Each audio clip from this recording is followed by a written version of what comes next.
Dear student, I hope कि आप सभी लोग बहुत ही अच्छे होंगे और स्वस्थ होंगे। शाम हो गया है क्योंकि लाइट भी नहीं है, तो थोड़ा सा हो सकता है वीडियो क्वालिटी कम आए, राइट। तो आज हम लोग मुख्य रूप से डिस्कस कर रहे हैं properties of multiplication of integer. काफ़ी अच्छे से इसको डिस्कस करने वाले हैं। सबसे पहली प्रॉपर्टीज़ क्या कहती है? The product of two integer, दो इंटीजर का प्रोडक्ट जो होगा इज ऑलवेज एन इंटीजर। वो क्या होगा? हमेशा क्या होगा? इंटीजर होगा। क्लियर है? It is called closure property. Clear है? हम लोगों ने होल नंबर जब पढ़ रहे थे तो हम लोग closure property, associative property, distribute property और भी प्रॉपर्टीज हम लोग को काफ़ी अच्छे से वहाँ पे पढ़े थे। तो कह रहा है कि अगर इंटीजर को इंटीजर में मल्टीप्लाई किया जाए, जैसे -2 मल्टीप्लाई -3, तो मुझे क्या मिलेगा? देखो, तो माइनस माइनस प्लस 2 3 जा 6, तो क्या मिला? ये 6 भी क्या है? इंटीजर ही है, क्योंकि पॉजिटिव नंबर, निगेटिव नंबर सभी के सभी क्या रहते हैं? इंटीजर रहते हैं। तो एग्जाम्पल इसका ये रहा, -2 मल्टीप्लाई -3, हमारा जो प्रोडक्ट मिला मल्टीप्लाई होके आया वो भी क्या मिला मुझे? इंटीजर मिला। Always an integer. क्लियर है?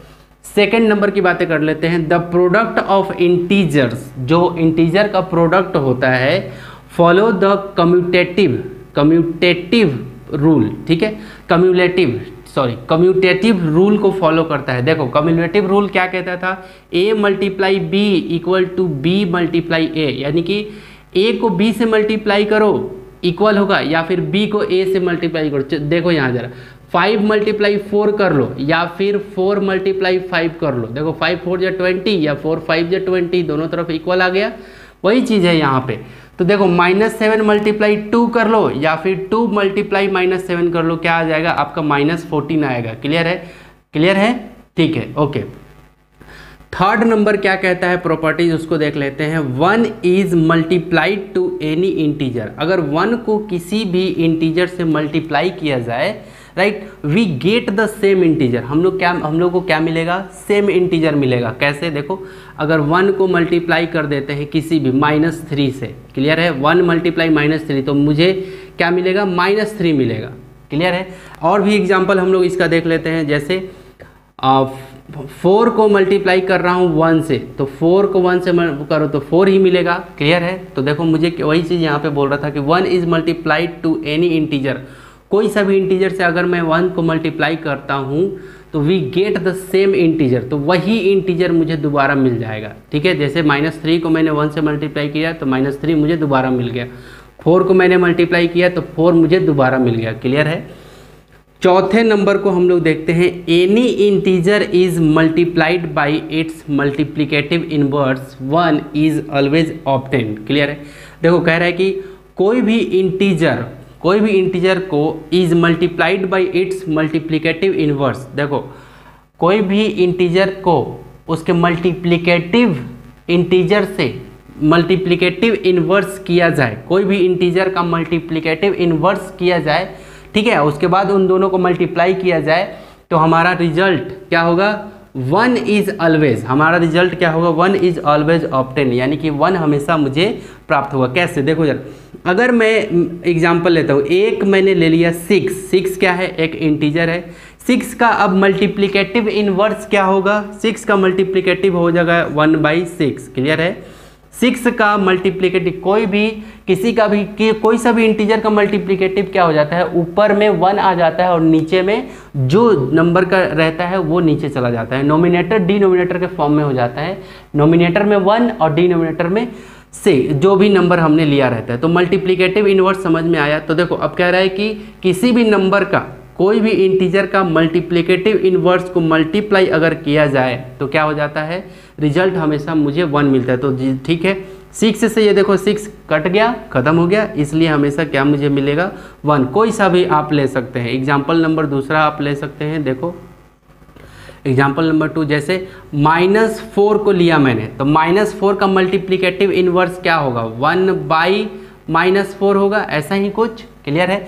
अब क्या करना है? मल्टीप्लाई कर देना है। तो देखो, ये कट गया इससे, -4 से खत्म हो गया, 1/4 होगा मल्टीप्लिकेटिव। इन दोनों का मल्टीप्लाई, इन दोनों का क्या हो गया? मुझे फिर से 1 ही मिला। क्लियर है? यहाँ भी मुझे क्या मिला था? 1। क्लियर है? तो ये चीज़ समझ में आया प्रॉपर्टीज उसकी। प्रॉपर्टीज नंबर 5 की बातें कर लेते हैं। मल्टीप्लिकेशन ऑफ 0, ठीक है। जीरो को अगर मल्टीप्लीकेशन ऑफ जीरो क्या कह रहा है कि if any integer is multiplied by zero, अगर कोई भी इंटीजर अगर मल्टीप्लाई किया जाए जीरो से, मल्टीप्लाई बाय जीरो, किसी भी इंटीजर को जीरो से मल्टीप्लाई किया जाए, जीरो इज ऑब्टेन, तो हमें जीरो ही प्राप्त होगा। देखो जरा एग्जाम्पल पे हम लोग देख लेते हैं, जैसे 2 मल्टीप्लाई जीरो दैट मीन्स कि जीरो, क्लियर है। -8 मल्टीप्लाई जीरो दैट मीन्स कि जीरो, दैट मीन्स कि जीरो, समझ में आ रहा है। वही चीज़ कह रहा है कि कोई भी इंटीजर को अगर जीरो से मल्टीप्लाई किया जाए तो हमें जीरो ही मिलता है, क्लियर है, ठीक है। अब चलो यहाँ पे ये 5 हो गया, 6 पे चलते हैं। The product of integer follow the associative law, clear है। इंटीजर का जो प्रोडक्ट होता है वो एसोसिएटिव लॉ को फॉलो करता है। तो एसोसिएटिव लॉ क्या रहता था, देखो जरा, है ना। एसोसिएटिव लॉ क्या कहता था, a multiply B multiply C, clear है, इक्वल टू क्या होता था, a multiply B multiply C, और यहाँ पर ब्रैकेट देखो, b और c पे ब्रैकेट क्लोज है, ठीक है, और यहाँ पे किस पे क्लोज है, a और b पे क्लोज है। तो लेकिन आप ये देखो कि सभी के सभी जितने भी हैं, सभी के सभी क्या हो रहे हैं, मल्टीप्लाई हो रहे हैं, सभी के सभी क्या हो रहे हैं, मल्टीप्लाई हो रहे हैं, a b c, क्लियर है। और अब बात आती है कि सर ये a b c ये सब क्या है, ये सब कोई भी इंटीजर हो सकता है, इंटीजर में से कोई सा भी नंबर, बातें समझ में आई। तो देखो -3 मल्टीप्लाई 4 मल्टीप्लाई 5, देखो -3 मल्टीप्लाई, ये क्या है, इंटीजर है, ये भी क्या है, इंटीजर है, ये भी क्या है, इंटीजर है, क्लियर है। तो यही देखो अभी शुरू में ब्रैकेट डाल दिया, -3 मल्टीप्लाई 4, क्लियर है, मल्टीप्लाई 5, इन तीनों को अगर मैं मल्टीप्लाई करूं, ठीक है, और इन तीनों को मल्टीप्लाई करूं तो भी मेरा रिजल्ट बिल्कुल ही सेम आएगा। तो वही कह रहा है कि एसोसिएटिव लॉ को क्या करता है, फॉलो करता है, उसका प्रोडक्ट जो होता है, क्लियर है। 7 number distributive property. Distributive property क्या कहती है कि the operation of product in integers, the operation of product in integers is distribute over the operation of addition. तो देखो डिस्ट्रीब्यूटिव प्रॉपर्टी हम लोग पढ़े थे, वहाँ पे क्या होता था कि डिस्ट्रीब्यूट हो जाता था, बंटन नियम जिसको हम लोग कहते हैं। यहाँ पे आप देख सकते हो मैंने एक एग्जाम्पल लिया है, ठीक है, डिस्ट्रीब्यूटिव प्रॉपर्टीज़ को बताने के लिए कि कैसे काम करता है। तो देखो 3 मल्टीप्लाई, तो देखो ये क्या होगा, 3 फर्स्ट, ये 3 जो होगा ये -4 से मल्टीप्लाई होगा, फिर यही 3 किससे चला जाएगा, 5 से मल्टीप्लाई होने, ठीक है। तो देखो 3 मल्टीप्लाई किससे होगा, -4, ठीक है। अब आगे यहाँ पे देखो, अब यही 3 क्या होगा, देखो ये प्लस, ये 3 किस में है, प्लस में, तो प्लस प्लस, तो ये प्लस आएगा यहाँ पे, क्लियर है। अब क्या होगा, 3 मल्टीप्लाई, यहाँ पे 3 मल्टीप्लाई क्या हो जाएगा, 5, बातें समझ में आई, ठीक है। तो क्या होगा मेरा, देखो 3 - 4 3 जा 12 प्लस 5 3 जा 15, क्लियर है। अब ये इन दोनों का करो, कितना होगा, किसका ज़्यादा है नंबर, प्लस वाले का ज़्यादा है तो साइन प्लस में आएगा। 15 में से 12 गया, कितना होगा, 15 में से 12 गया, आपका हो जाएगा प्लस में 3, आंसर हो गया। बातें समझ में आ रही होंगी। तो यही कह रहा था, the operation of product in integer is distributive over the operation of addition, clear है। तो ये चीज़ काफ़ी अच्छे से आपको क्लियर हो गया होगा, ठीक है। Concept of division of integer, that means कि जो डिवीज़न का इंटीजर का किस तरह से डिवीज़न होता है उसको हम लोग बहुत ही अच्छे से क्लियर करने वाले हैं आज, राइट। तो उसके कंसेप्ट को काफ़ी बारीकी से सीखने वाले हैं। तो स्टार्ट करते हैं। डियर स्टूडेंट, यहाँ पे हम लोग देखने वाले हैं concept of division of integers, clear है। तो यहाँ पे मैं कुछ लिख रहा हूँ, ध्यान से देखना आप, बहुत ही ज़्यादा इम्पोर्टेंट है। यदि देखो ज़रा कंसेप्ट में बता रहा हूँ कि यदि माइनस डिवाइड किया जाए किससे, प्लस से, तो हमारा रिजल्ट क्या होगा, माइनस में, क्लियर है। प्लस अगर डिवाइड किया जाए माइनस से तो हमारा रिजल्ट क्या होगा, माइनस, क्लियर है। यदि प्लस डिवाइड हो, प्लस, ये देखो डिवाइड डाला हूँ बीच में, प्लस डिवाइड हो किससे, प्लस से, तो क्या रिजल्ट होगा, प्लस में, क्लियर है। यदि माइनस डिवाइड हो माइनस से तो मेरा रिजल्ट क्या होगा, प्लस में होगा। बातें समझ में आई, ठीक है। तो ये था आपका नियम डिवाइड का, जो कि बहुत ही ज़्यादा आपके लिए हेल्पफुल होने वाला है, इसको आप अपनी कॉपी में ज़रूर नोट डाउन करना, ठीक है। अब इस पे बेस्ड कुछ एग्जाम्पल देखते हैं, ठीक है। पहले एक बार इसको समझ लेते हैं, एग्जाम्पल से बहुत ही ज़्यादा अच्छे से क्लियर होने वाला है, ठीक है। तो देखो एग्जाम्पल से यहाँ पे देखो अगर ऐसे लिखा है -4, क्या लिखा है -4 डिवाइड, बीच में डिवाइड है, -4 डिवाइड -2, क्लियर है।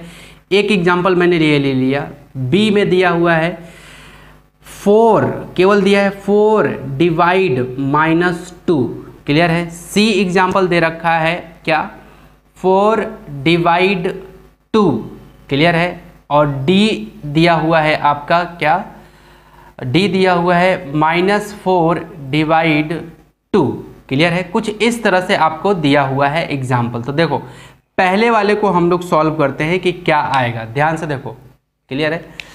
-4 डिवाइड कर रहे हैं -2 से, तो देखो कुछ ऐसे लिखेंगे इसको नोमिनेटर और डिनोमिनेटर में, यानी कि अंश और हर के रूप में हिंदी में, ठीक है। तो देखो नोमिनेटर में क्या आएगा -4 और डिनोमिनेटर में क्या आएगा -2, ऐसे ही आएगा, ठीक है।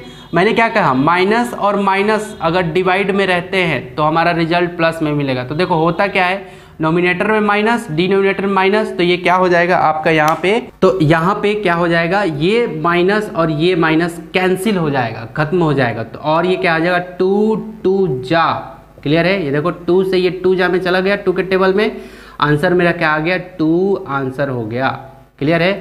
2 के टेबल में 2 1 जा से ये गया था और 2 जा ये गया था, तो 2/1 आया, 2/1 को हम लोग लिखते हैं केवल 2 आंसर, समझ में आ गया। अब प्रॉब्लम नंबर 2 को देखते हैं। देखो जरा, ये नोमिनेटर डिनोमिनेटर में है, तो ये रहा 4, ये रहा 4 और ये रहा आपका क्या -2, क्लियर है। तो देखो ऊपर में क्या आया प्लस और नीचे में क्या आया माइनस। देखो प्लस, ऊपर में प्लस अगर आए और नीचे में माइनस आए, है ना, अपोजिट साइन आ जाए तो मेरा रिजल्ट किस में मिलेगा, माइनस में। तो माइनस में आएगा, बातें समझ में आई। और ये रहा 2 जा, खत्म हो गया, 2 1 जा।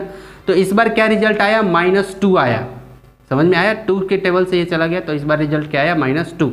अब यहाँ पे देखो दोनों प्लस में है, ये 4 भी प्लस में है और ये 2 कुछ में, साइन जब नहीं लगा रहता है, साइन जब नहीं लगा रहे तो आप समझ जाना कि किस में है, नंबर प्लस में है। तो देखो 4 किस में है, प्लस में, 2 किस में है, प्लस में। चलो तो नोमिनेटर में क्या है 4, डिनोमिनेटर में क्या है 2, तो देखो दोनों प्लस में है, तो प्लस में हमारा रिजल्ट आएगा, प्लस प्लस, तो प्लस में, क्लियर है। तो देखो 2 से चला गया, 2 1 जा, 2 2 जा, तो ये कितना हो गया 2, इसका भी आंसर हो गया, है ना। इसका क्या हो गया था, इसका -2 आया था। इसको देख लेते हैं, ठीक है। -4 को यहाँ पे -4 ये रहा और 2 नीचे में रहा, क्लियर है। तो देखो साइन उल्टा हो गया, एक नेगेटिव और एक पॉजिटिव, तो मेरा रिजल्ट किस में मिलेगा, माइनस में, ठीक है। और देखो 2 से ये 2 जा में चला गया और ये 1 जा में, मेरा क्या हो गया रिजल्ट -2, क्लियर है। कुछ बहुत ही ब्रॉड चीज़ नहीं है, बहुत वास्ट नहीं है, क्लियर है। देखो अब समझा दे रहा हूँ कैसे। अगर साइन, अगर मेरा साइन क्या रहे, सेम रहे, तो मुझे रिजल्ट प्लस में, पॉजिटिव में मिलेगा, प्लस में। यहाँ भी देख लो माइनस माइनस में ही है, लेकिन साइन क्या है, दोनों सेम है, तो मेरा रिजल्ट पॉजिटिव में मिल रहा है। यदि साइन उल्टा, मतलब उल्टा पुल्टा हुआ, दैट मीन्स कि अपोजिट हुआ, एक ठो प्लस एक ठो माइनस, एक ठो माइनस एक ठो प्लस, क्लियर है, तो क्या हो जाएगा, मेरा रिजल्ट माइनस में ही मिलेगा, सीधी सी बात है। अगर एक ठो प्लस एक ठो माइनस मिला तो माइनस, या एक ठो माइनस एक ठो प्लस मिला तो भी माइनस, बातें समझ में आई। यदि प्लस प्लस मिल रहे हैं, नोमिनेटर में भी प्लस, डिनोमिनेटर में भी प्लस, तो रिजल्ट मेरा प्लस में आएगा, ठीक है। नोमिनेटर में भी माइनस, डिनोमिनेटर में भी माइनस, तो रिजल्ट मेरा प्लस में ही आएगा। इतना क्लियर हो गया, बस ये था आपका कंसेप्ट, ये सब कंसेप्ट है आपका, ठीक है। अब हम लोग जो पढ़ने वाले हैं, राइट, अगले वीडियो में वो रहेगा आपका कंप्लीट एक्सरसाइज, कंप्लीट डिस्कस करूंगा मैं उसमें। आई होप कि आपने कुछ न कुछ ज़रूर सीखा होगा। तो मिलते हैं अगले नेक्स्ट वीडियो में। Take care and bye bye.